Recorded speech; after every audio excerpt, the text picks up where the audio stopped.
And as we come to our close, just touch briefly on the final visa type, which is the admission scheme for the second generation of Hong Kong Chinese permanent residents. And the story here is that if you are a qualifying applicant, that means you're between the ages of 18 and 40 and you were born away from Hong Kong and you acquired foreign nationality at the time of your birth.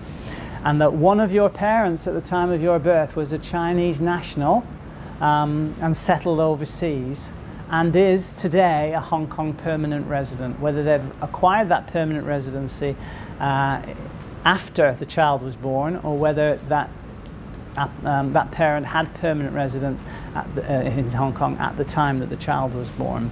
So one parent has to be a Chinese national settled overseas and a Hong Kong permanent resident. The applicant needs to have a good education, technical qualification or experience, and must be proficient in written and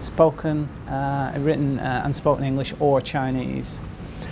Okay, I'm mindful of time. The rest of the information that you need in relation to the admission scheme for men of the second generation of Hong Kong Chinese permanent residents is there for you. I just want to make one point about that, and that relates back to the right of abode, because it used to be that if you were a Chinese national who gave birth to a Chinese national who's a Hong Kong permanent resident, who gave birth to a child outside of Hong Kong and were able to secure foreign nationality at the time of the child's birth, that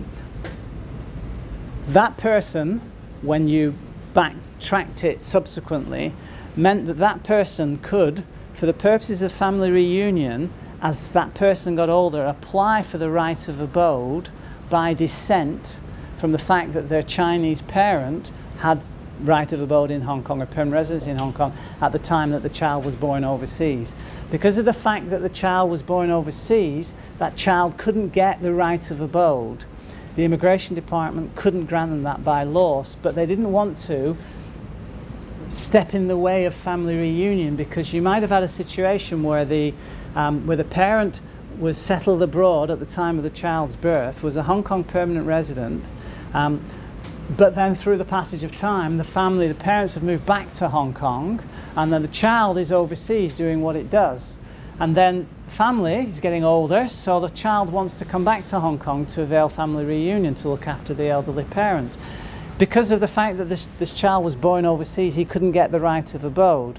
So what the immigration department did was, in those circumstances, they received the application for right of abode, refused the right of abode application, then granted right to land as a sort of a consolation prize. And right to land is one notch below the right of abode.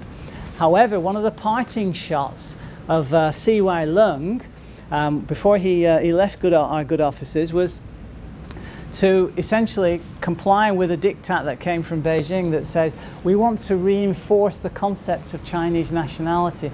So we don't want you any longer to give right to land to these foreigners who happen to have been born overseas to permanent residents of Hong Kong. We still understand that there is a need for family reunion, but the way we're going to promote that now is we're not going to give the right to land. What we're going to do is we're going to encourage these people to apply under the admission scheme for the second generation of Hong Kong Chinese permanent residents instead.